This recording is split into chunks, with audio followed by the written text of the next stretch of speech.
Welcome, ladies and gentlemen, to Street Apologists Live. I'm your host, Vocab Malone. This is a show where we serve the underserved and look into the overlooked Christian urban apologetics. Please go ahead and subscribe, youtube.com/Vocab Malone. Hit that bell. Then you can get all the notifications. Good to see y'all. Today, we resume our live stream broadcast. We basically took the summer off. I guess I should make an announcement next summer, hey, summer break, whatever. And we're back trying some different things.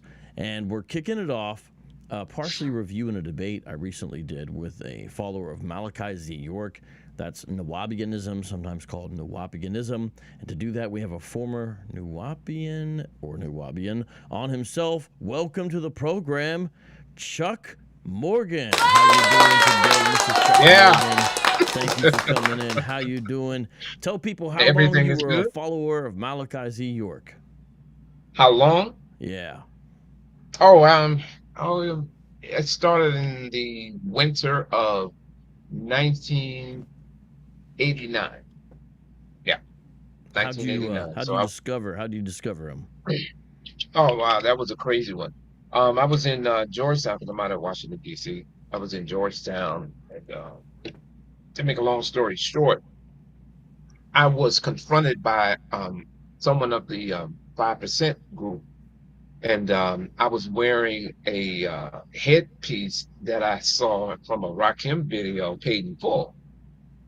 And so I did some types of needlework. So I constructed one of my own, same pattern and everything. So when I was wearing it, it was like with a tassel, and then it would swing around and all that stuff. So, well, actually, it was kind of like stuck to the side. So I was in Georgetown one evening. And a guy came up to me, said, "Am I God?" Now, Okay. being a Christian, I don't know anything about that at the time. So I didn't really know how to respond. So he went on and gave me this long breakdown and really kind of put me down. So I was kind of offended, but I had no retaliation. So what I did was I started doing some reading on the topic. And so one day I was on Georgia Avenue, and I came across a guy, Georgia Avenue, Washington, D.C., and I came across a guy selling books on a table in front of, back then it was People's Drugstore. I think they call it now CVS. And so I just asked him a couple of questions on that particular topic. So he directed me to this book in this tape. I think the book was called The True Star of Islam or something like that. And he gave me that and a cassette tape.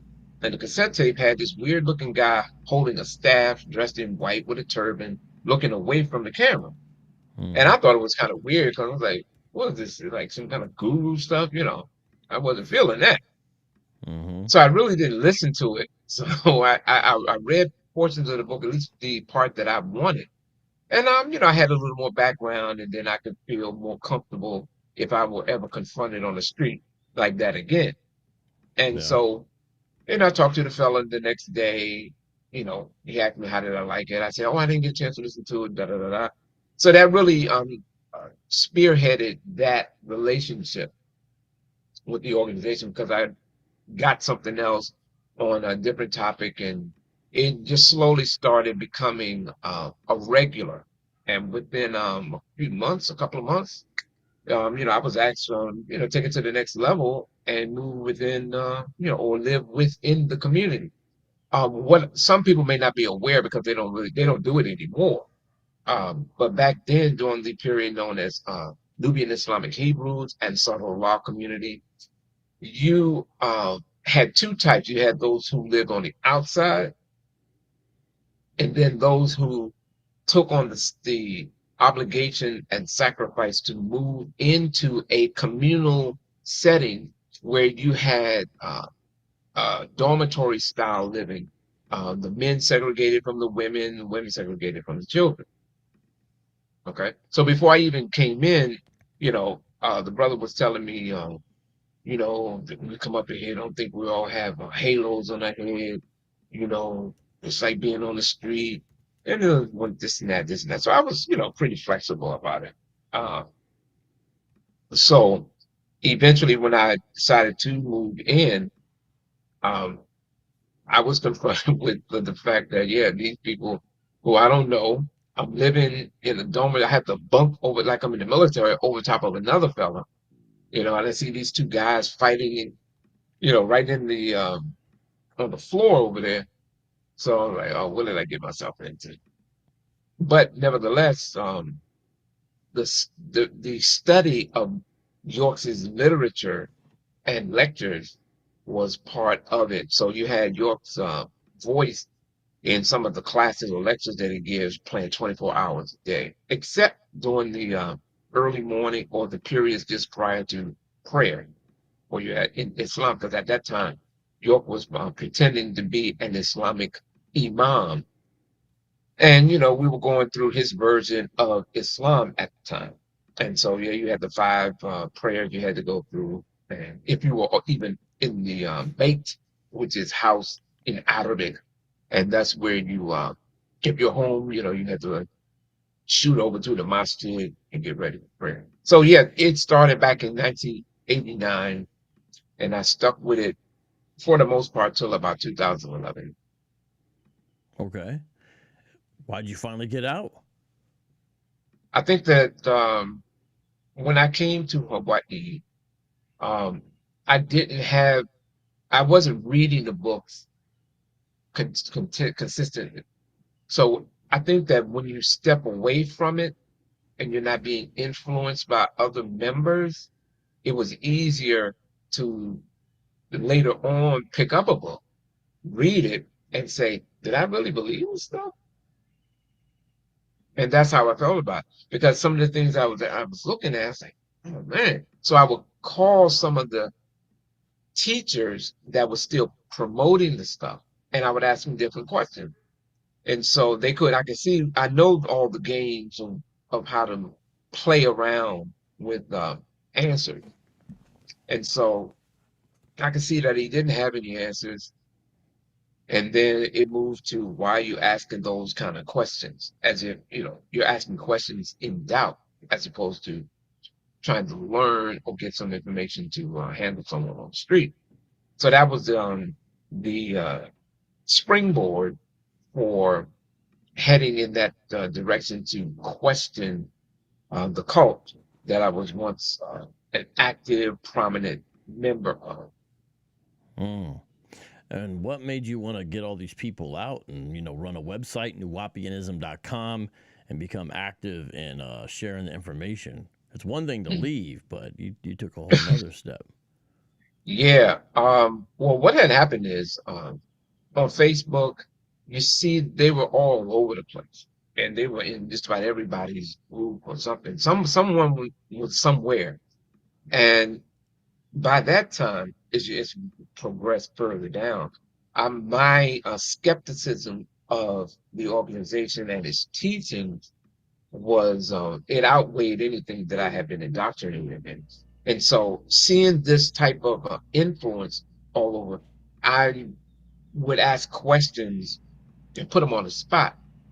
And I could see that they couldn't respond because fortunately, I did, have more of a insight, and then I had some stuff that they probably didn't because of my connection with the cult leader and researching, proofreading some of his publications, and just having some mouth to ear conversation.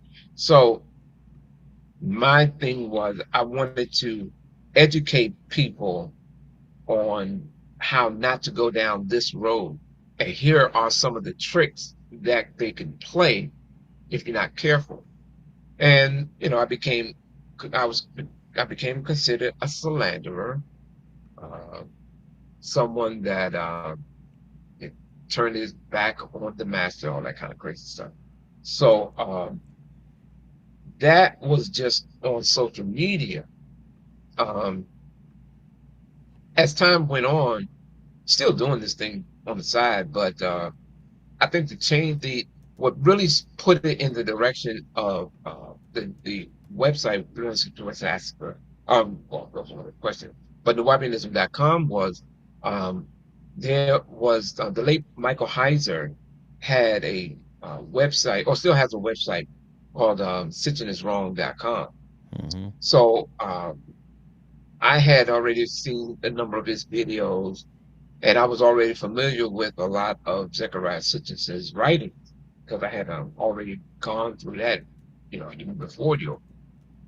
And so I consulted him on Facebook, and to my surprise, he responded, and I gave him my background on York and the teachings and how it was very similar to Zechariah Sitchin.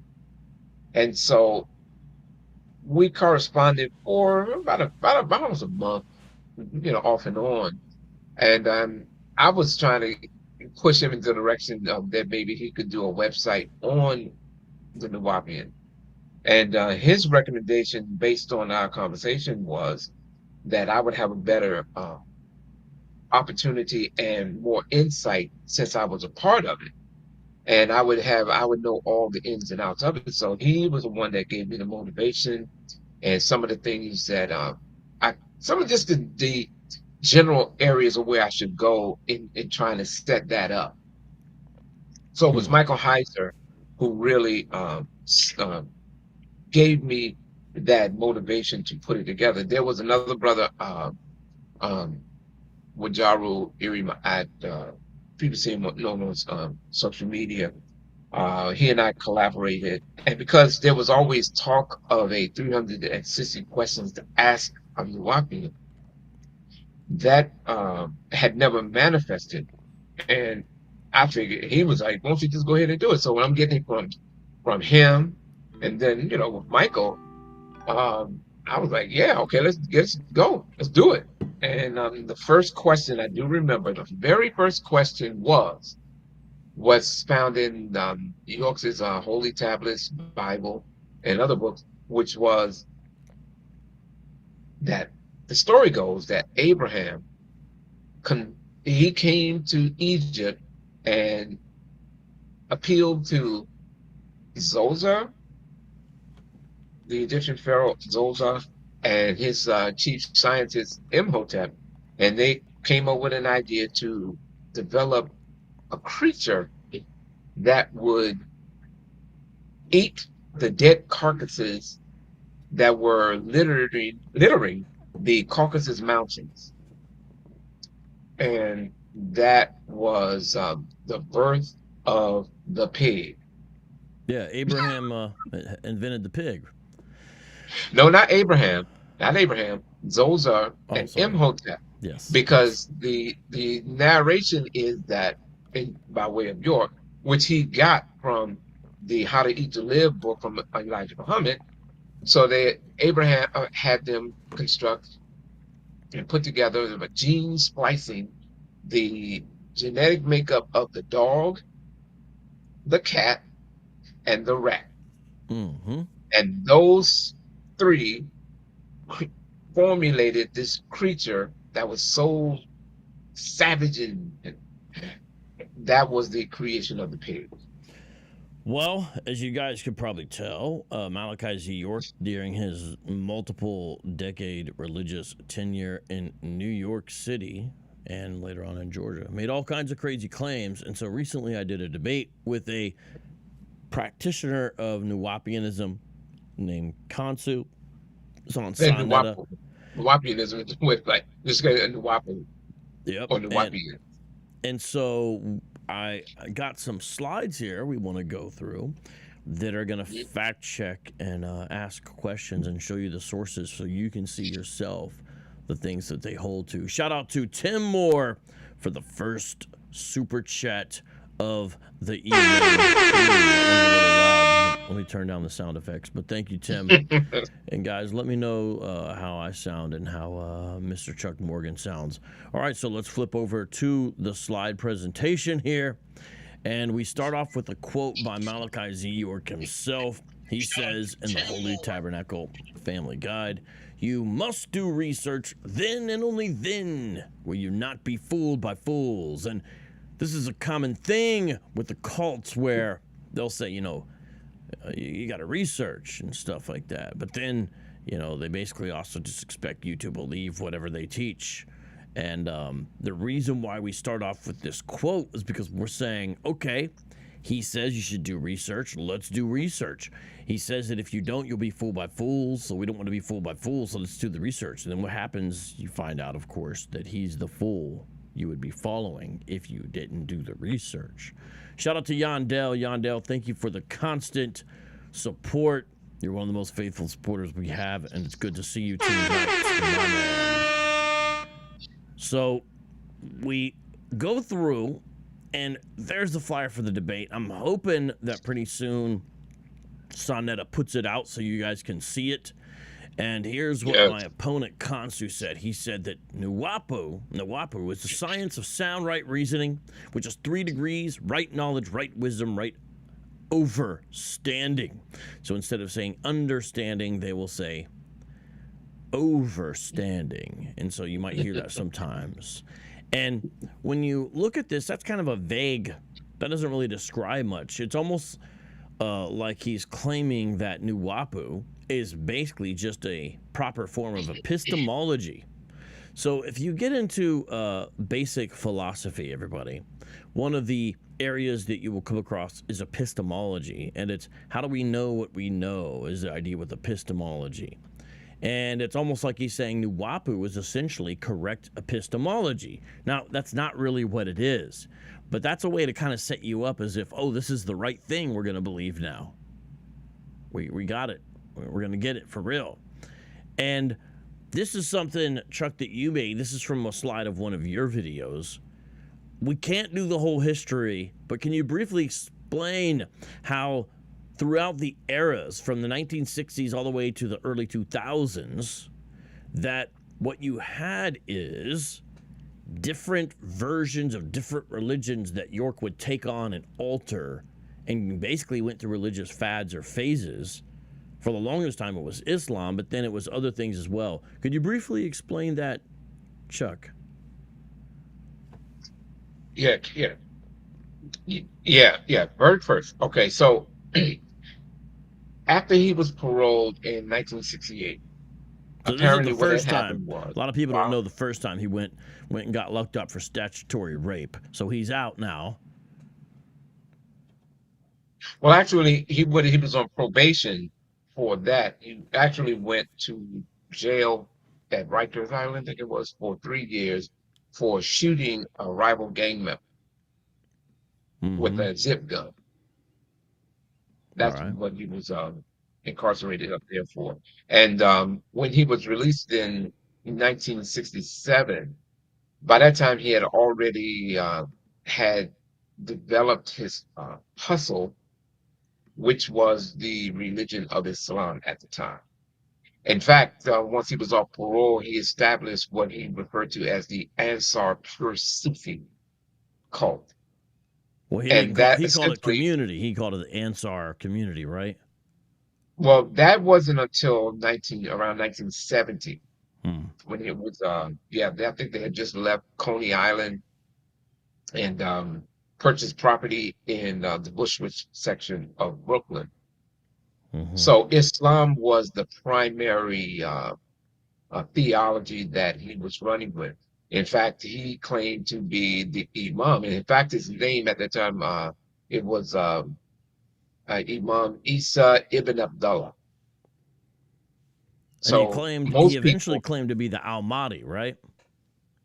Yeah, that came a couple of years later when he was trying to establish or legitimize the organization by aligning it with the Mahdi family of Sudan. And for a long time, he himself went to the State Street Mosque, which had a lot of Sudanese Sufi influence, correct? Well, here's the thing. His claim is that he was raised since age 12 by Sheikh Dawood Ahmed Faisal, who was the head of the State Street Mosque in Brooklyn. When we did the background on that, we really couldn't find anyone to vouch for that. Now, based on the pre-sentencing investigative report on York that the that the investigators had established, um, it is true that he was sent from relative to relative because he lived in a very unstable home, and he was pretty much raised by different relatives. Nothing indicates that he was living inside of a State Street mosque at all. In fact, what the pattern that I just started noticing over the years was how he would use people to, whether they knew it or not, he would exploit them for his own gains to give himself some type of legitimacy or to establish his credibility. And one of them being in 1980, he had invited Sheikh Daoud to come visit Bushwick Avenue, which he did. And this is in some of the publications, but the way that they have it in some of their newspapers and little articles was that, yes, Sheikh Daoud and his wife visits uh, the Ansars, but nothing indicated that he was raised by Sheikh Daoud other than Yeah, and then he took a Sheikh bunch Daoud of gave him a name. bunch Huh? of pictures. He took a bunch of pictures with him to try to claim Yes, legitimacy. So we exactly. do know that, That's the pattern. he would make up stuff about his background, uh, and he claimed to be the fulfillment of all these different ideas, like stuff with the Nation of Islam and whatnot, and Mhm. to a certain extent the Messiah. But that's an off and on claim.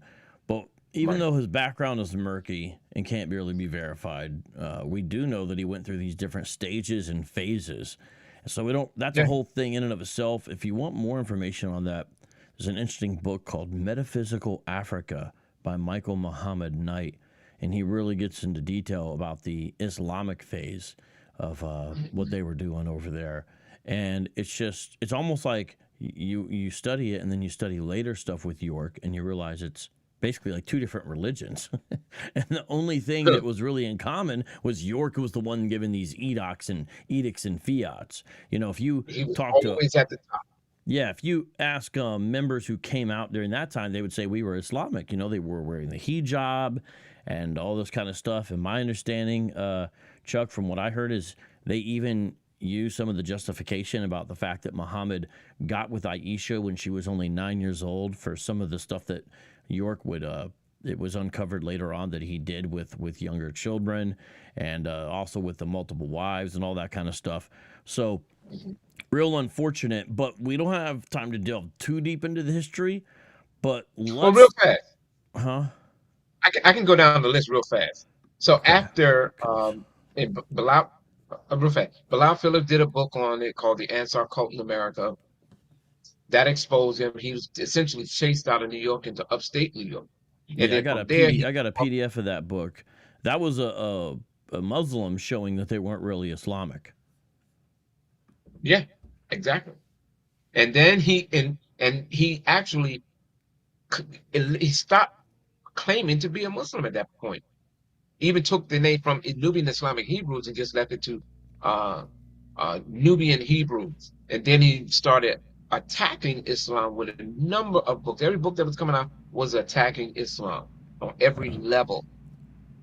So to an extent, you could say for a while they were Hebrew Israelites, a version of Hebrew Israelites when they were claiming to be Or a Nubian version, Hebrews. because he then went under the title Rabboni Yeshua Yeah. Bar El Hadi. Yeah.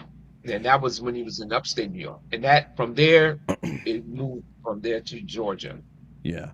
Well, and then that's when they got into a lot of Egyptian stuff. But let's ask ourselves, who is Dwight York? I picked this picture. I always thought this picture was a little disturbing. He's looking like a sort of a sci-fi Muslim in a way, with kids all up on him. That's during sort of the Islamic phase, you can see. But he's also got the nose ring. My Mhm. understanding is they claim to be responsible for that fashion getting spread, huh? Well, Possible. who is Dwight York? Here's some of his titles he took for himself, Chuck. Master Teacher, the Grand Al Mufti Divan, Imperial Grand Potentate of Worldwide Shrindom. Have you seen that Mhm. interview in the woods with the young lady? And she's like, I'm here with the Imperial Grand Potentate. I was standing right there. Oh, you were on the side? Yeah. Yeah. Where Yeah. was that? Was that in Georgia? Yeah, that was in Georgia. Yeah. Was that during like a Savior's Day or something? No, that was like it was in the month of April. We had some kind of little function going on that it was a couple that's the weekend. But I remember that because myself and another individual had came down to Georgia to get initiated into the York Masonic order. In fact, that's what he was wearing the new T-shirts, and we all got those new T-shirts in the red, green, Yeah, and blah you blah. remember he took a new line of reasoning. I mean, you were there. I'm just saying to the audience, obviously, Chuck, because Chuck is the expert on this, by the way, everybody. When I'm talking to Chuck, I'm not acting like I have equal knowledge. I'm just trying to carry the conversation along so we're having a discussion. Chuck is hands down the most knowledgeable on the subject. He runs a website called Nuwaubianism.com. It's a virtual Google unto itself. You just type in something and you can come up with any topic, find out what you're taught about it. He has questions to ask them. He doesn't just have his own words. He has nonstop pictures, photographs, sources, documents, primary, uploads, scans, court transcripts, links. The website is absolutely unbelievable in its breadth. And so I just want to put that out there. If you really want to go deeper, as you can tell, Chuck knows what he's talking about. You go on that website, Nuwaubianism with the P.com, and you will just be utterly amazed and shocked. We're going to get into some of it tonight. But what he was claiming is, hey, we're Shriners. We're Masons. So if we're a cult, that means all the Masons all over the world, they're cults too. Yep, It that's was exactly what he said. it was such a funny line of reasoning because they had been doing other stuff for years. And his argument was, hey, why are when Masonic practices from us as black folks, why should we be following the white folks? Let's take this thing back. And so then they adopted all this Masonic stuff and then used this new line of reasoning. Well, we can't be a cult because we're Masons. Shout out real quick to my man Yandel. Gave a super massive, huge, amazing super chat. Gracias, gracias, gracias. I'm looking. Oh, I got the hat in the other room. I was going to rock the hat. And My you know what's man. funny? Yes, sir. Thank you very much, Well, real fast, Yandel, though. Like I said, you're one of the biggest supporters, and I appreciate what you do. But go ahead, my friend. one of the things was even with the Masonic thing, because his thing was called the Nuwaubian Grand Lodge of Freemasonry. So not only was it not part of European Freemasonry, nor was it affiliated with, say, Prince Hall, because it would be Nuwaubian Grand Lodge of Freemasonry International. Mm-hmm. It was an international body. So that's why if you look at that video clip, you don't see the G in the middle. What you see is a burst and the I. And he said that because this is an Egyptian order in the Grand Lodge in Egypt, they don't have the G. Or if you're international, you don't have the American G for geometry. They use whatever is the prominent uh, uh, icon in that particular society. So if you were in, say, Iran, the Grand Lodge of Iran, instead of it being a G in the center of a compass or square, it would be a Hurramaz. Hmm. So Okay. it was like, Well, so we were that's supposed to be better than anybody else. In other right. words. He Got you. was the expected one. Brother John, I guess he called himself at one time. So he was also Reverend Dr. Malachi Z. York, L33rd 720, 1945 AD, still living. As C. Al-Hadi Ahmadi, head of the Imperial Royal Council of the 9 IRC of N, Ansarallah of the International Supreme Council of Arab Shrindom, Inc., and another title he had for himself was a Liberian diplomat. Now, he didn't take that on later because he was trying to get out of charges, and he was saying he needed to be extradited back to Liberia. Shout out, by the way, to Doki Doki Bible Club for giving up the memberships. And thank you for gifting myself a membership because I need one. Appreciate that. So those are some of the titles. Now let's get into some of the names he had for himself. Yanawan, which is that's an incarnate being from the 19th galaxy, right? Okay, so it's Yanun. Yanun. I always mess that up. Yanun. Yeah, I'm sure you did that at the debate. No, Yanun are two Arabic letters, Ya and Nun. this character, Yanun, is this fantasy character that York created, which is supposed to be uh, a personification of a being that has the 76 trillion years of knowledge that Mm-hmm. uh, personifies in the body of Imam Isa al-Hadi al-Mahdi. So this character was also, as you see with this image, this character was also known in al-Islam as al-Khidr, the green one. Is that why he's got He was, in that picture the green around him? yes, that green, or yes, he's supposed to have this significant uh, uh, amount of green light. He's got the soul glow. All right, so he also claimed to be a descendant of Muhammad, Marduk, the grandson of Amnu, Umar Utu, Michael, the angel, Melchizedek, Anunnaki, and an Anunnaki, spiritual son of Enki. Of course, Malachi Z. York, because his real name, everybody, is Dwight. Yes. And what's that last one? It's supposed to be one word, right? Oh, yes. The last one is one name, Amanubi Rakata. Thank you. Now, we don't have And, time to get in all and these, but needless to say, we left some yeah, out, didn't I, we? well, I know I'm not going to hold you all night, but I have a little bit of time. But if whatever is, if it's really necessary, we can go into it because it's so easy to explain. But we got more. Amanubi We got Rakata. more. So here's what he says, Chuck. Hmm. Most of these quotes, by the way, are Yeah. provided from Chuck's website, but then you can go and look at the books yourself and see, because a lot of them are digitally available, and I've got a big digital collection, obviously not like Chuck's, but I've collected somewhat of a collection now since I've been doing this, and you can too. I, Yanun, have come to save the children of the Elohim, Anunnaki, from being killed as you bring your planet near to what could be translated to English as incarnation, but more accurately as appearance or manifestation. That's from his Yeah. book, Man from Planet Rizq. So there you see he's claiming to be a manifestation of an alien. Hmm.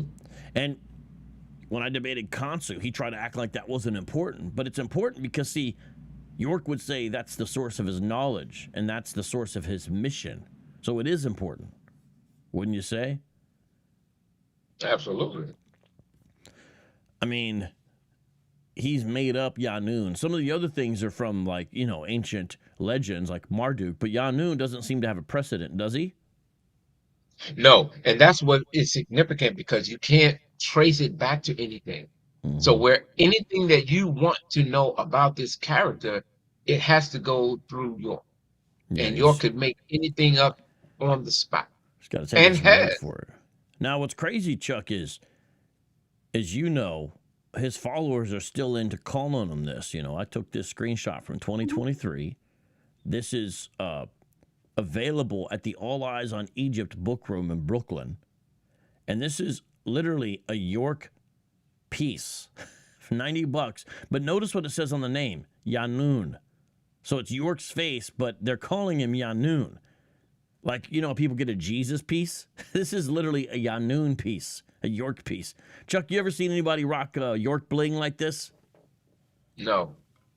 Hey, you want In me to? fact, Yeah. Just in fact, because you helped me on the debate, you want me to gift this to you? Would you rock it? no, I'm not interested. Oh, thank you, Oh, please. But what's interesting is during that time, York, he actually shied away from that kind of stuff. Matter of fact, people say these are kind of little idols, and we at that time we didn't have that kind of stuff. What he did have, however, were dolls of York. I fascinating. mean, Yeah. like you have Ken and Barbie dolls. You had a Marduk Malachi York doll Yeah, I with the saw it. outfit that York wears, The and I thought it was funny. the sheriff Yeah, I confiscated was it. just about to say that the sheriff had him in handcuffs, Yeah, so had the doll in handcuffs. the sheriff has a little York collection now, and one of Yeah. the things he's got is this York doll, and the sheriff put handcuffs on the York doll. I have that picture too. So what's supposed to be going on in this picture? Okay, I can't see. I'm waiting for Oh, it to come okay. up All right. on. Well, it's just York Oh, coming down out of the ships. oh, you're talking about that image. Okay, that illustration was done by one of York's artists, Joyce Hayes, who has beautiful artwork, and a lot of her work is exhibited down in Florida. She as well as Nikki Lopez.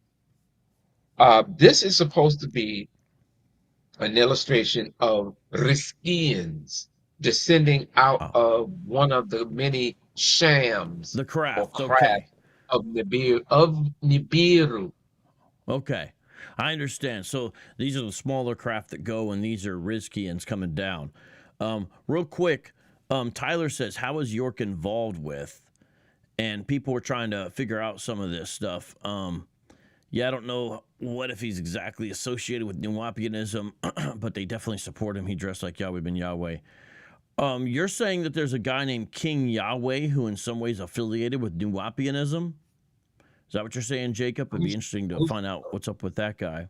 well, let me say this. Let me say this. When I was in Florida, I helped to open up a community there in the early 1990s. What had happened was Yahweh ben Yahweh, their organization was not far from ours. And unfortunately, people thought that we, as Ansars, were the Yahwehs. And the Yahwehs were having a lot of bad press because of some murders that were taking place down there. Yeah, when you kill people for your call, it tends to give you bad press. Yeah. Exactly. And so what had happened was because they were wearing white, they wore white headpieces, and we made sure that we would wear the emma, which is like the Sudanese style head wrap in white. Yeah, you got So people thought that we were the same. So the only connection there was that they wore white back then, and we wore white as well. yeah, As yeah. far as I from think anything from my knowledge of the organization, the cult, okay. there's never been any affiliation, Yahweh ben Yahweh's group Gotcha. with the York thing. Gotcha. So, a current follower of the teachings of York, Kansu, the one I debated, he says that this is a quote from his talk here on May 9th, that's uploaded May 9th, 2021 at Universal Yoruba Nation TV. He says, the way we gauge factual information is through evidence, experience, and a reason. And so the question you want to ask is, these things that these guys claim, do they have evidence, experience, or reason for them? So is it factual York is an appearance of Yanun? And we can show that that is what he claimed about himself. And if you notice in the background, you see another one of the, I guess, the shams from Nibiru in the background. And since he's the green one, you see the green effervescent glow there. This is from the Holy Tablets, chapter 19. Here's what it says. Yanun is the galactical name of the 19th elder known to you as Michael, Michael, the warring angel, Marduk in Babylonian and Merduk in ancient Sumerian, Amunabi, Rutha, I always have trouble pronouncing that one, or Ra-Atum in Al-Kam, Egypt, who came on the great planet ship Nibiru, which is a self-sustained, self-supporting craft. I am one of the teachers. I was not chosen, but am a seeded entity implanted here to try to raise your consciousness so that when the mothership or crystal city that comes from Nibiru, when it returns, you will be ready. So just, if you look at that quote, people, you can see what we were saying is true. He's claiming these titles for himself. So that's from the Holy Tablets. How would you describe the Holy Tablets, Chuck? The Holy Tablets are almost like York's Bible, right? Say that again? The Holy Tablets are almost Yeah, like York's this one Bible. is. Yeah, it is one of them, but this one is more of an updated version of it and giving more of I guess, appeal to be purchased. But initially, the first edition came out like a standard Bible, same back pages, the whole thing with even the yellow page holder. Everything Mm, was centered on it looking like a Bible. And then on the mm. cover, it had several colors: green, yellow, black, blue, purple. Yeah, You different got. colors. Did you keep any of your copies of this? Do you have Holy Tablets physically yourself anymore? I have one because when I went in storage, I pulled it. I was like, share some information. Why, you want to see one? Yeah. I might. We Okay. might need to talk, man. I might want to buy some of this stuff off you. You know. Man, oh yeah, why give you that stuff? Hold on. Okay. While he's going to get his holy tablets, let's take a look at another quote from my favorite book by York, Man from Planet Riz. Here's a question that they ask. Yanun, you stated that your sole purpose is to save the Hold children on. of the Anunnaki on this planet.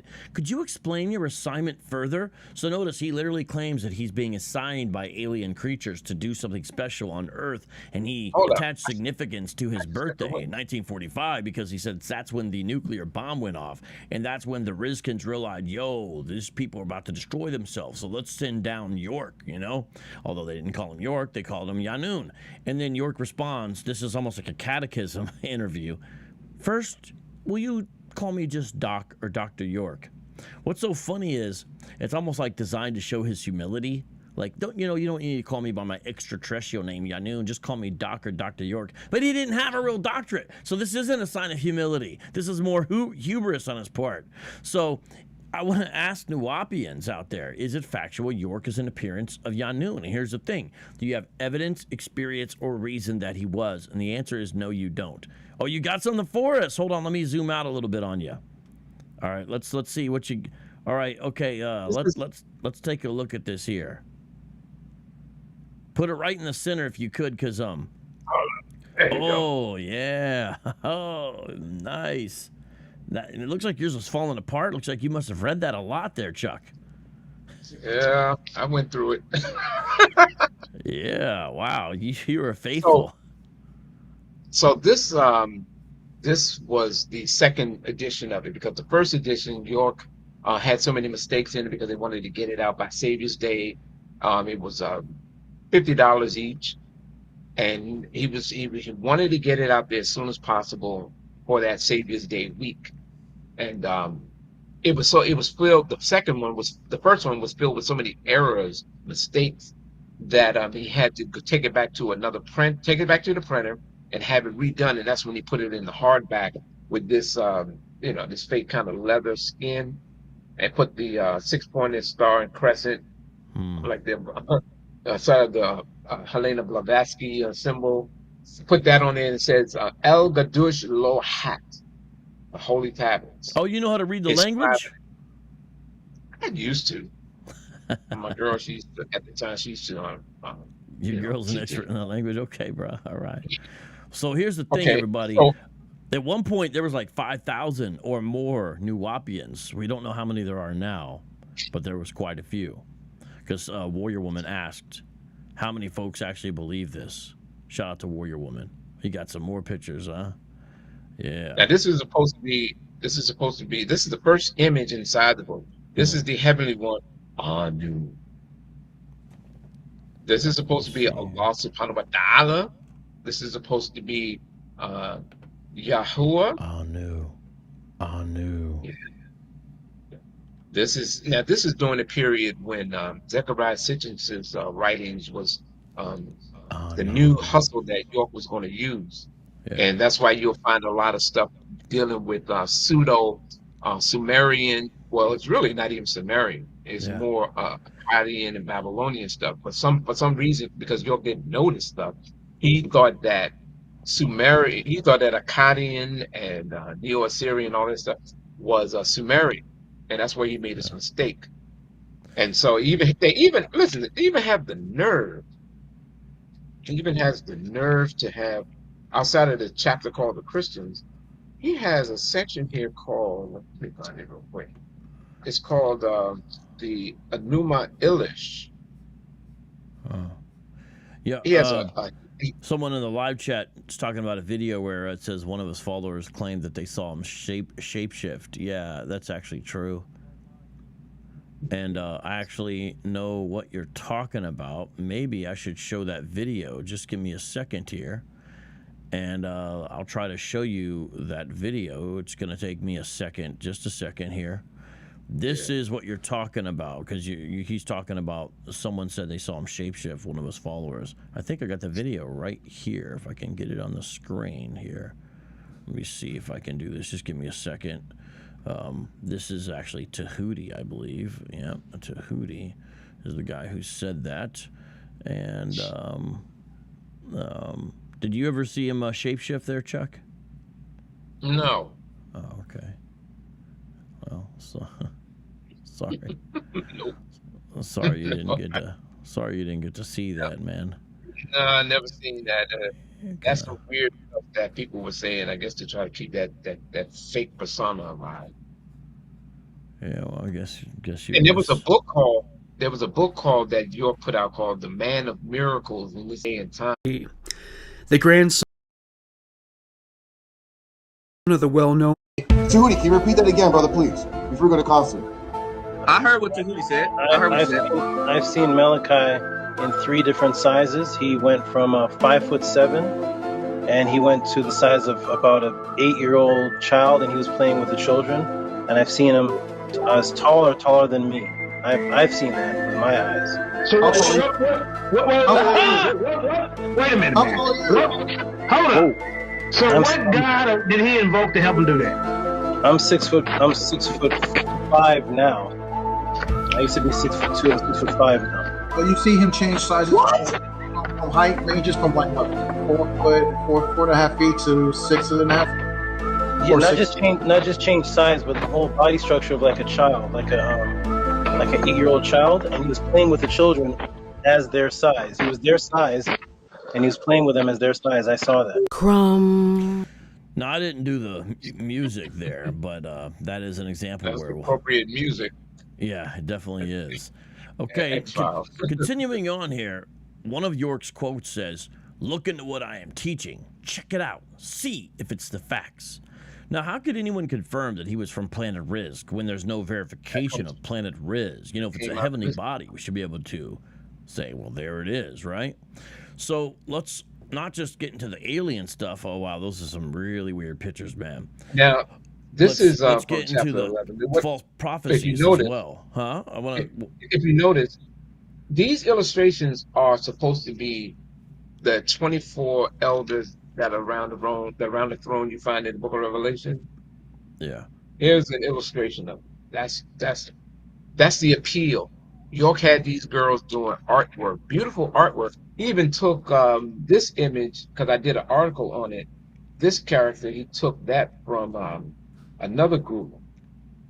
And if you actually made the article, if you go to it, you'll see it. It's side by interesting. side. It's interesting, you know, the artist as well. But I want to get into some of his false prophecies. Somebody asked, where does One West come in? Well, he never was part of One West. In fact, they were competitors with One West there in New York. But here's what's interesting. They both made year 2000 false prophecies. Here's a couple books where these ideas are contained. One is called The Year 2000 AD. Another one's called The Millennium Book. And then another one is also Leviathan, which apparently is the most popular book he ever dropped. And here's basically what it says. And I'm going to give you the quote about the return of Nibiru. This spaceship will pick up the 144,000. Those are those who have not taken part of the delicacies of the harlot to avoid the collapse of society. And since Nibiru is too large, it will send out smaller craft called shams, which Chuck mentioned earlier, to pick up the 144,000. And when this didn't happen, what was the excuse? Well, the Gregorian calendar's wrong, and all of this was done to shake the unneeded leaves off the trees. So let's show people some of the quotes where he made this prophecy. This is in Does God Help His Own, page 112. Quote, "So stop believing your popes, preachers, imams, rabbis, etc., etc., etc." Why do you need 3 etceteras? I don't know. "For the ship will come. That's real. It's called Nibiru. A fleet of Elohim will be passing through Earth's atmosphere in or around the year 2000, coming out of the mothership called the Crystal City to reclaim their children, which are the 144,000. So, do you remember hearing or reading this prophecy when you were in the group, Chuck? Yes. Yeah. What was your thought about it? What did you think was going to happen? Well, to be quite honest, I really didn't like this whole extraterrestrial talk because it didn't sit well with me. And when I would do classes, I always, frowned at it, and I would always direct people in another direction. That's his experience. according to Malachi York, Dr. York, he's saying this. I would just kind of use his writings to further his point. Not that I'm accepting it, believe it, but I honestly didn't buy into that stuff, and I hated it, especially when it came out and some of the audio recordings began with, now our master teacher is telling you who he really is, an extraterrestrial being from the ninth piece of galaxy called Ilion. I'm like, how do we prove that? And we would have these back and forth arguments amongst each other, the group. And their thing was just, you just gotta teach it the way that he teaches it. So I've heard that prophecy, or if you want to call it that.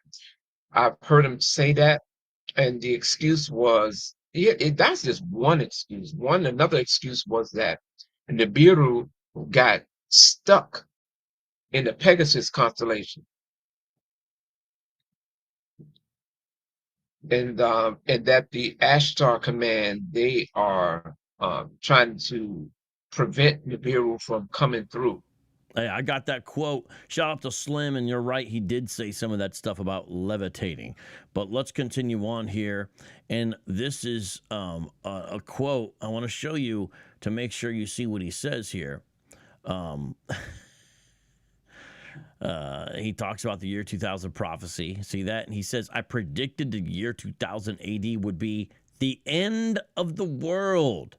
And he says, I was basing this on the alignment of the planets in the solar system. In the year 2000 AD, all of the planets will line up on May 5th. So now you got actually an exact date there. The planets could be drawn towards the sun. This could cause a star holocaust. This could be the end of life on your planet. I predicted this as far back as 1970. Now it's the 1990s. It is all over the media like never before.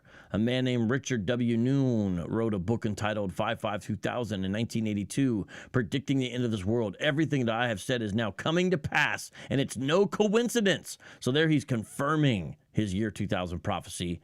But it failed, didn't it, everybody? Yes, it did. But the question is why? Well, he gives his answer. Here's his answers. Here's one of them.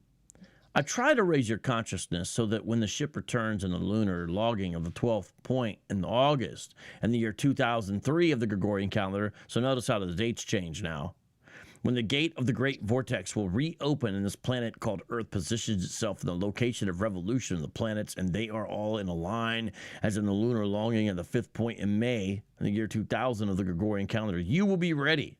So now it's switched to August of 2003, right? Now he tells the reason why. Listen to this, everyone. This is wild, and I'm glad Chuck got out of this. This is from a book called the Nuwaubian Calendar. Listen to this. This is so crazy right here. Beings from Aldebaran work along with the Pleiadians. How do you say these names? Procyon, I guess. Reptilians, and some species of greys in order to stop Nibiru from coming. By slowing the process of the comet Hale-Bopp, it altered time. The end of the world has already been delayed 30 years as a period of grace. If it takes another 30 years, the Luciferians will have more time to figure out a way to stop this, and by adhering to the other corrupted calendars, you are being blind to the natural or true time. So there he's delaying it 30 years. Mm-hmm.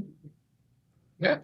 Because he's basically saying a bunch of evil aliens stopped the ships from coming back. Yeah. Yeah. As a matter of fact, in some of the pictures you see of these are supposed to be the beings from Pleiades, and they're the blonde-haired, blue-eyed people. Yeah. Of course. Yeah, those are some of the games that he had played.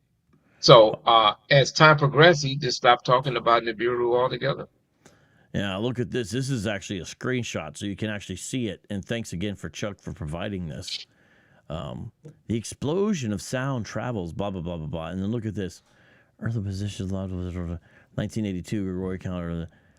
When the alignment of the great vortex will open again, the lunar logging of the year 1993 in the Gregorian calendar, and then in 2003 AD, when Nibiru will arrive for the 144,000, it will depart in 2030 AD of the Great Vortex and will open in 2043 AD, and we, the Anunnaki, will depart forever. So he's saying it's going to take 13 years for the ship to get to Earth, and then in 2043 AD, all the Nuwaubians are going to leave. Is that what he's saying? Yeah, essentially, yes. Okay. It's like a there is an intergalactical version of a rapture. Notice, though, guys, how first it was 2000. Then he said the calendar's wrong, so he pushes 2003. Then it didn't happen in 2003, so he says aliens stopped it. Then he says there's a grace period, and it's going to extend to 2030. But notice even the 2030 date is when the ship departs. The ship doesn't get here till 2043, and then 2043 when you leave. So he's basically putting this prophecy outside of his lifetime because he knows he's not going to live to 2043. You guys see this? This is what they always do. So are York's 2000 prophecies factual? The answer is obviously no.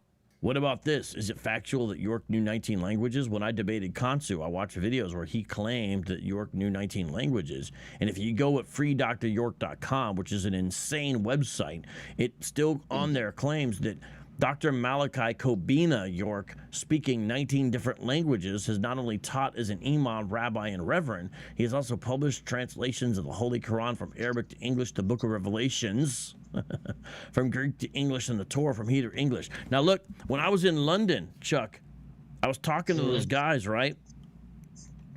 And he was claiming that they knew that all the religions came from Egypt. That's what they were telling me on the street there in Croydon, right? And I said, well, wait a minute. Are you saying your master teacher can read the Medu Neter, like the hieroglyphs on the wall? And the guy says to me, he could read all the languages. So this guy didn't say 19. He said all. Now, I don't know if he was going above. It's that part of the conversation is on video. Now, it's hard to hear when he says it, but you listen, you can hear he says he knows all the languages. So it went from 19 to all. But the question is, right, what are the 19 languages? What's this thing, Chuck, where he says he knows Galilean? First of all, let's get some clarity. Okay. Malachi York never gave a list of languages that he allegedly spoke. What he popularized and was very prominent at the time was the Arabic language. Okay? He spoke English and he spoke English and he knew how to give recitations of the Quran. Those recitations are easily done because anyone can get, say, a Quranic series of prayers, recitations of the Holy Quran in Arabic. Sheikh Bassett, he did a big series on that, and that's what the children were taught to do that anyway. And York would memorize various surahs. So if he's given a lecture to give that appearance that he was, classically trained in the Arabic language, or he was born speaking it, because that's another claim he made. He's born speaking Arabic. He would get up there and he'll say, recite the chap, what's that called? Surat al-Nasr, where he would say, "Idaa nasrullahi wal fath, wa ra'ayta an-nas yadkhuluna fi dinillahi afwaja, fasabbih bihamdi rabbika innahu kana tawwaban." And then he'll say, if you notice in that passage, they give you, this is talking about the aiders, the Christians, in other words, the al-Nasr, the helpers, and that it's in that you hear Rabbika, Rabbi. That was Jesus's holy name, Rabboni. There's no one else in the Bible is referred to as Rabboni in that pronunciation. So he would use that to try to justify the cult as being Ansar and the helpers who are to help the one who prepares the way for the return of the real Messiah, Michael. And so, to make a long story short, there is no documentation anywhere. None of the literature said, I speak all these languages. Also, nowhere do you find York in a dialogue with any Arabic speakers. Of course not. I mean, it's pretty evident he didn't know the languages. And, you know, this is his translation of Genesis. And if you look at it, he adds all this extra stuff and it has nothing to do with the text. And you look at it and you're like, this isn't translating anything from the Hebrew that's there. He's basically taking the base English text and just adding a bunch of insane commentary. This isn't translation work. There's no evidence he knows the languages. And ask his followers, what are these 19 languages? Can you even tell me half a dozen? When I debated Kansu, he couldn't tell me the languages that supposedly York knew. And I said, so in the future, are you going to stop saying that York knows 19 languages? And Kansu said yes. That's what he said in the debate. Now we'll find out. But this is what I got, and I need to know if this is true. Briefly, for example, with York's Revelation commentary, is it true that his chauffeur who worked in the book department, a woman named Ginger Chang, simply used Logos Bible software for the Greek transliteration, and then York just came along and added his commentary to the Greek transliteration that Chang provided from Logos? Is that true? That is true. In addition to the Bible logos, he also had the same software for the Quran, as well as some of the Egyptian writings. So he would use these and put his commentary. These are not translation. These are what York referred to in that Muslims did in the footnotes or tafsirs, these explanations. So his book, I'm gonna give you a quick example. He put out his supposed to have been a translation of the Quran called L's Holy Quran. And then when you open it up and you read it, first you get this long history of Islam and how the first recorded writing of Muhammad doesn't come until 100 or 200 years after Muhammad, something like that. And then when you get into the actual text that's supposed to be a translation, it's all over the place. It makes no sense. Even start talking about Enki and Enlil. He starts bringing in Sumerian and Akkadian deities where they have no relevancy whatsoever in an Islamic text. It's totally out of context. And so the evidence is he doesn't know these languages. And so ask them, is it factual that York knows 19 languages? By the way, shout out to Larry Love. How you doing, Mr. Larry Love? For the super chat. Thank you very much for the super chat, my friend. And you are keeping us going. Thank you so much. Now we need to ask this, and really, Chuck, I think you're almost single-handedly responsible for popularizing this insane claim that York made. And you like to ask these guys, do you believe in Pickle Man? Is Pickle Man real?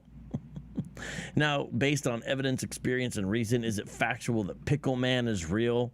Now, you created this graphic right there, Chuck. You made that yourself? No, no, I didn't. I just York's did face in a pickle. I did a video. I did a video on my voice. You're muted there, my next friend. time you see a York Nuwaubian, released ask him multiple about books in his UFO and extraterrestrial series, and some art in these books is from Barlow's Guide to Extraterrestrials, Great Aliens from Science Fiction Literature, and on Chuck's website, Nuwaubianism.com, he actually shows you the images. One image is a creature with a utility belt. I'm going to show it to you in a second. And Chuck, I think you were the one who noticed that this Pickle Man had a utility belt. This is not the official Pickle Man picture. This is Chuck's humorous rendition of it, right? And Pickle Man is next to the creature from the Black Lagoon in this book, and next to a creature looking like the Predator, because York claimed that the Predator creature is real from the Andromeda Galaxy. This is from the book, Is God an Extraterrestrial? There's Pickle Man. There's the creature who's the Predator, and there's Gill Man. That's the name of the creature from the Black Lagoon, a movie that came out in 1954 as part of the Universal Monster movies. So one of my favorites. It's clear to me, I think, that York was a science fiction fan as a kid, right? And apparently this lasted into later in life. Chuck, you're still muted there, though. But if you could say something, let's see if I can hear you. And get a close up there of Pickle Man. So that's Pickle Man right there. And Jacob Emanuel, I think he's watched the video because he says, "Do you believe in Pickle Man?" So Can you yeah, hear me? that's a Pickle Man. That's a drawing. Now you got to imagine. Apparently, he commissioned someone to draw this, and so that's Pickle Man with his utility belt. And there's the That's Gill Man, and yeah. there's Can the you hear me? Predator. And these are apparently real creatures, according to York. You know, Can, Christian Knows Christ can you says hear me now? York had a good imagination. No doubt about that. No doubt about that. And, you know, you look at this and you're like, okay, this dude's Check, check. making all Can you kinds hear of me? claims. Okay. And this is relevant because he himself claims to be an extraterrestrial. That's why it's relevant, these claims about extraterrestrials. So is it factual that Pickle Man is a historical or a mythical figure? That's what I want to know. Jacob wants me to play the video. We'll run out of time if we play the video of Pickle Man. It is a pretty good Hear me video, now? though. Don't get me wrong. Shout out to Larry Love for the super chat following up, making things happen. Thank you so much, my friend. Thank you very, very much. Appreciate that. And I didn't hear my sound effect. Let me try that Okay, again. can you hear Where'd me? my sound effect go? Chuck, are you Chuck? Are you able to hear me? Yeah, I don't hear you. Yeah, I hear Let you. me Yeah. find out trying to figure out what's going on here with the audio. Check, And check. let me see here. Let me see if do I have the Pickle Man video on hand? I don't think I have it on hand. But I'll tell you what, I do have a video Check. from one of York's followers, okay? And this is a video where the gentleman claimed that York was sending him letters while he was in prison. And in this video, it gets into a lot of the UFO stuff. I'm going to play this video. And while I play this, I'm going to see if I can get the situation taken care of with the sound and stuff. So let's play this video here. It's a very interesting video where you're going to find this out firsthand. And again, thank you very much for all the support, everybody. You guys are really holding it down. All right, what about now, Chuck? Can you hear me? Let me switch over. All right, you guys ready to watch this? I think you're going to like this. Just Al Mahdi.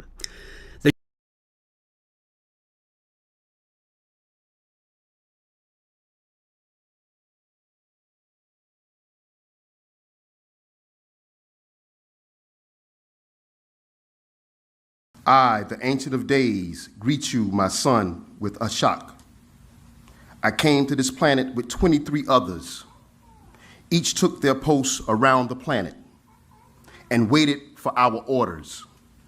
I am the 19th seated and represent the 19th galaxy, Ilium. I am from the 8th planet, there called Ritsk, known as Yanun, and by many other titles. We are the record keeper of this planet, and in this one universe, we renew the record of this planet based on its own circumference of 24,000 miles, linked to its time, 24,000 years, to its day and night, 24 hours, and it's linked to the 24,000-year equinox, the time when this sun crosses the equator, making shadow hours and daylight hours equal length on all parts of this planet called Earth. We birthed your seed 19 million years ago. Then, 9 million years ago, we decided to return to raise your mental level. 54,000 years ago, we taught you how to speak, read, and write.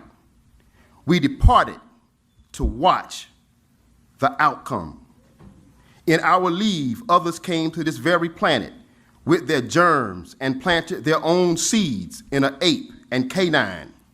These beings could take on any physical form. That is, they could incarnate as whatever, being they have no physical of their own. They were called a gigi. Once they assumed the physical form, they lusted after 8 women and birthed gobores agaborim, offsprings who were like them, who watched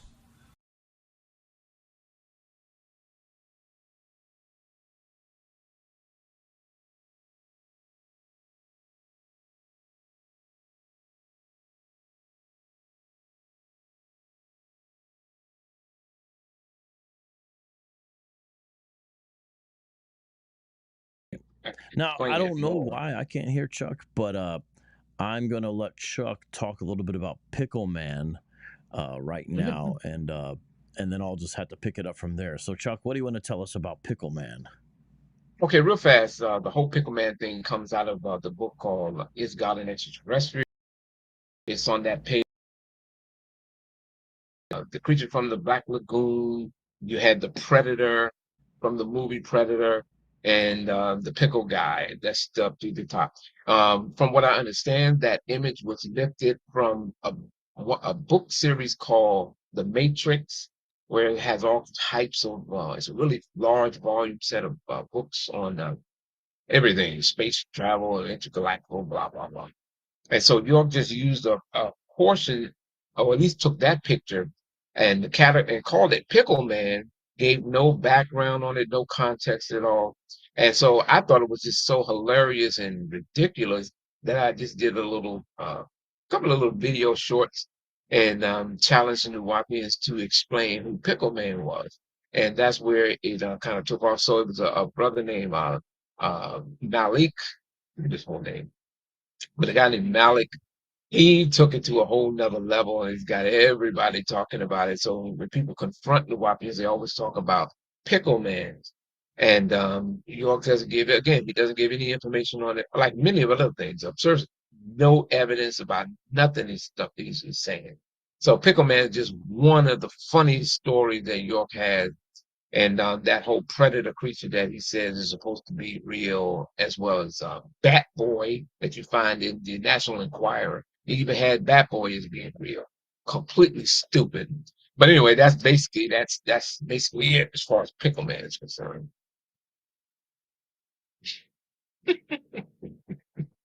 Oh, and another thing, that No guy was Pickle talking Man. about He's eating. he says something York made up. All right, so let's take a look at some of the other things that he said that he clearly made up, such as the fact that he says the predator is a real creature. And there, I have a video by Modern Nuwaubians, and notice the title there: "Biblical characters are extraterrestrials." So here's a picture of the predator, these beings from Andromeda, as well as reptilians and shaggies from Orion. Now, when we met the Nuwaubians on the street in London, they kept on wanting to talk about Orion. Not as much to me. They mainly talked to Egypt with me. But if you look at the video when they were talking to Eddie, and when they were talking with Lewis, actually, and Anthony later on. In fact, Lewis is in the live chat. Hey, shout out to Lewis. Lewis, you were talking to the Nuwaubians in London with us. Do you want to say anything about your discussion? Because didn't they bring up Orion with you guys as well? Eddie was with Lewis, and they had a discussion with him as well. So here's what Man from Planet Riz, the Q&A section says. It says this: "Are you saying that some movies we see are actually real stories?" Yes, that's exactly what I'm saying. Some of them are not, and some of them are depictions of the future. Extraterrestrials like the Predator, who was copied from an actual being from the Andromeda galaxy, a spiral galaxy that looks like a grasshopper. So we want to ask the Nuwaubians, these illustrations are from his books. Is it factual that the Predator is real? Now, I made a joke in the debate, and here's the way it went. After I asked, is it factual that the predator is real? I said, yes, the predator creature is real. You can see him on your screen right now. The predator is real. There he is. Now, we haven't really discussed this issue, but if you know the case, you understand why this makes sense. So,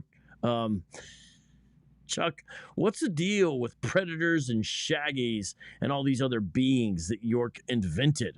Help me out. Man, that's crazy. Look, a lot of that stuff became popular when York was saying it. Behind the scenes, he was saying that a lot of these people will believe anything. And so he was just throwing everything at us. You know, see, again, if you live on the outside, you know, you're not going to get some of the inside information direct. And one of the inside things was that York was just throwing anything out there. He could say, anything pertaining to the Biru, and people would buy books on it. This particular thing, matter of fact, is it possible to share my screen?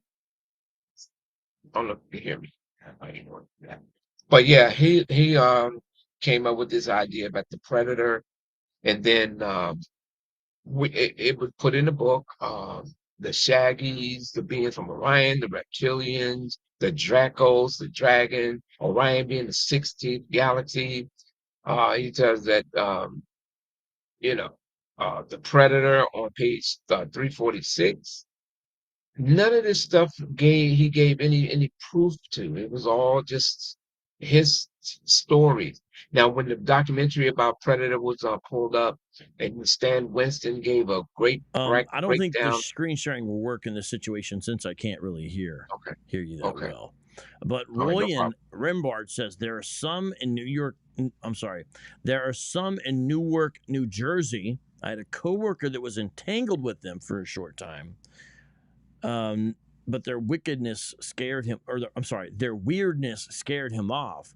But I don't believe he's affiliated with them anymore. Well, it'd be interesting to do a follow-up and see how your friend is doing there. So that's the predator. And you know what? In an audio, which resurrection is yours? And Chuck, you brought this out. You know what York said? We are not supposed to accept it if you can't prove it. So can York prove all that stuff? I don't think so. No. And then it gets into the fact about Jesus. Now, here's the thing. I want to kind of stop about here because we really focused on a lot of the alien stuff. And I'm thinking in the future we could get into some of the stuff about actually Jesus. And especially since something happened with the audio. And so, Chuck, one question that I wanted to throw at you from the live chat, and thank you again, live chat, for all the support. You definitely encouraged me because I haven't live streamed in a while. Tyler Lott is asking, what's the goal, Chuck? He's saying, like, what's the goal with Nuwaubianism, this religion? What's the goal with it? Help us understand. Well, currently at this point, the goal, and this is right on time. Part of the conclusion is to bring respect and to clear up York's name.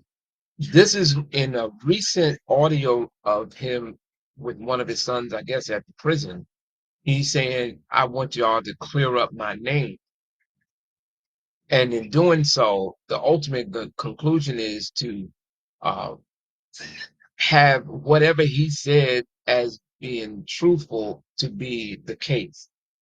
He's not going to come out of prison, but to the followers and the next generation of neo-Nuwaubians, they want the current leftover members to clear up whatever his name is as far as York is concerned. Because, again, that recent recording, that's what he put a heavy emphasis on. Get out there and clear up my name. So you may see the cult being more active now. I've noticed it since that audio, where they're popping up in small pockets, and they get shut down when, of course, when people present things like this. I even confronted the person on his YouTube channel who put the video out, audio out, and no response, of course. I don't even know if it's still up there. I kept it, but I gave just a critique of what York was saying. So the end goal is just to keep his name alive, and whoever's promoting his teachings benefit monetarily by way of selling these silly publications.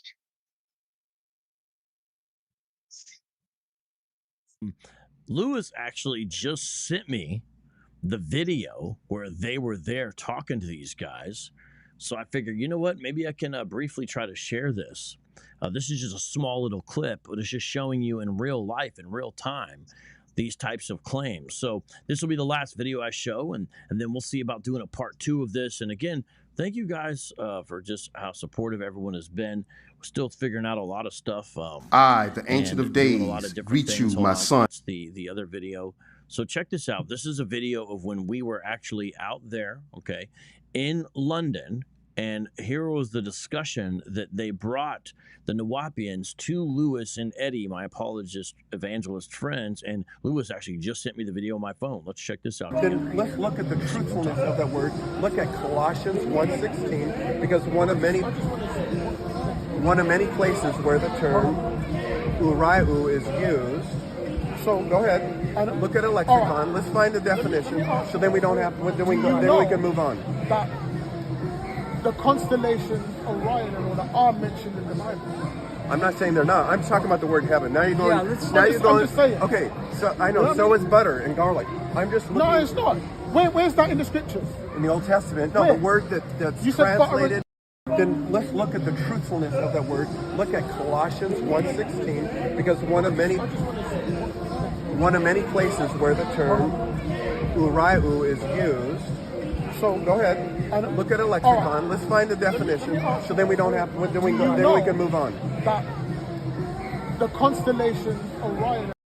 Just been. I want to try to see if I can fix the angle, because you see it's like sideways there. I believe I do have one. If I can just put this. Then let's look at the truthfulness of that word. Look at Colossians 1:16, because one of many places where the term uraiu is used. So go ahead, look at a lexicon. Let's find the definition, so then we don't have. Then we can move on. That the constellations Orion and all that are mentioned in the Bible. I'm not saying they're not. I'm talking about the word heaven. Now you're going. I'm just saying. Okay, so I know. So is butter and garlic. I'm just looking. No, it's not. Where's that in the scriptures? In the Old Testament. No, the word that's translated. No, the word that's translated. Garlic. No, yeah. You want to see? Show me where it is in the Bible. Well, so if I show you, now you'll believe everything I say is truthful. If I show you where garlic. Show me. Butter and garlic. He's looking up garlic. I'm getting hungry. You find heaven. Heaven. Yeah, let's get to the bottom of the. Heaven is in. Colossians 1:16 is one of many words. Colossians 1:16. Job 9:9. No, but he's giving you. No, I'm giving you. No, you quoted the Greek word. That was the Greek. Uraiu. I'm asking you. I'm telling you where one place is used, because it talks about Jesus creating all things. All things are through him and for him. Whether heavens, Oh, okay. Yeah. There's my buddies, Lewis, shout out to you, and also Eddie, talking to some Nuwaubians in June.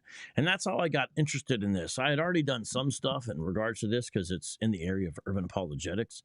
But then when I ran into them in real life in London, I said, I need to cover this. And Chuck really came to the rescue with all kinds of information, but not just Tim, although he's the main person as far as the data.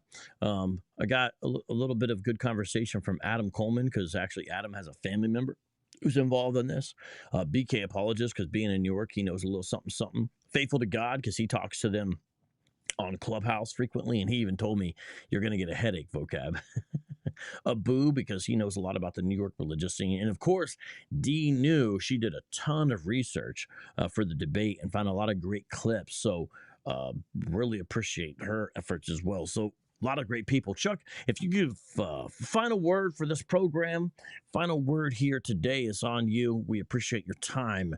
And I'm going to put a couple comments on the screen while you go, such as Slim Salam, who knows that 21 Savage was a Nuwaubian as a child. That is true. But go ahead, Chuck. Yep. Final words, my friend. Well, I appreciate you for allowing me to come on your platform to share this bit of information from my experience and history and the documentation that I'm able to provide.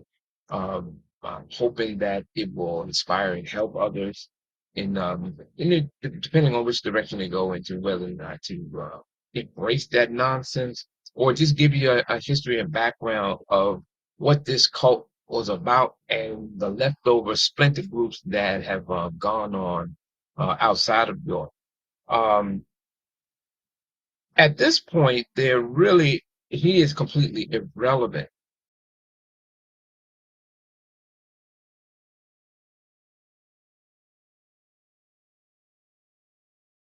Years of being incarcerated. And so there are generations of people, well, I didn't say generations, but there are family members that may have raised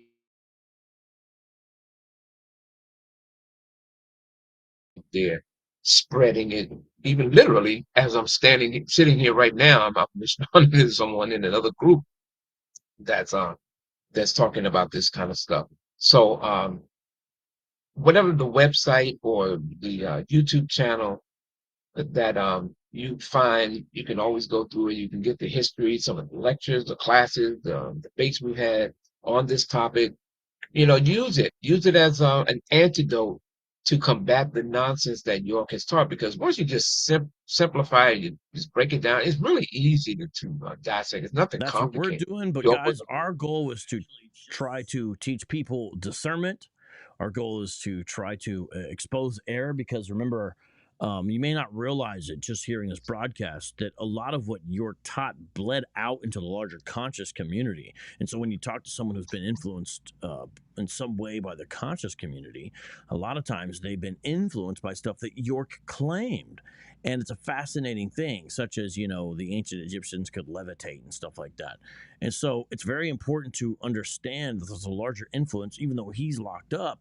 And even today in 2024, Billy Carson, who's getting a little popular there, is repeating stuff that York taught years ago. And it's very, very interesting. I mean, Billy Carson is somebody that even like John McCrae has covered a little bit here. So I'm going to close this live stream with Then let's look at the truthfulness. one last video. But Chuck, I want to thank you so much for joining us. We really could not do this type of program and have all the information without your help and your expertise. You've made such an impact and such a difference, and I really do appreciate it. I think this would be a great one to end on. And if I'm not mistaken, this is one where modern day guys in the UK claim that crystals store information, and evidence of this is given from the Superman movie. So let's go ahead and play this video, and this will be how we close out. Again, thank you so much, Chuck. It's a high resistant. When you start studying melanin and what it can do, now they're using it as to use as like processors or information to hold more information. So yeah, but crystals and melanin, because we're actually crystal beings as well. And what they're using that in computers? Yeah.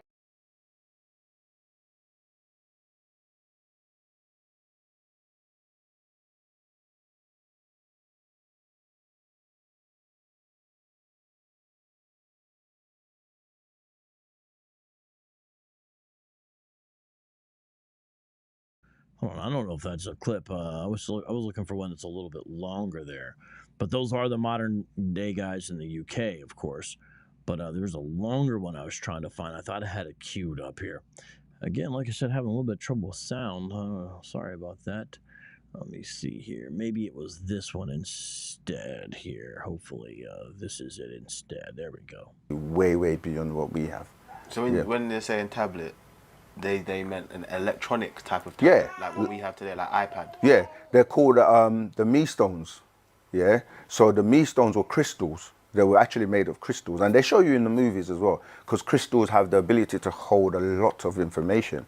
So like Akasha records, or even like what people call the Kama Sutra. The Kama Sutra is a red Me Stone. Like the best way of explaining this is, did you ever watch the movie Superman? No. Thank you very much, guys. See you next time. Appreciate all the support. Much love. Shalom.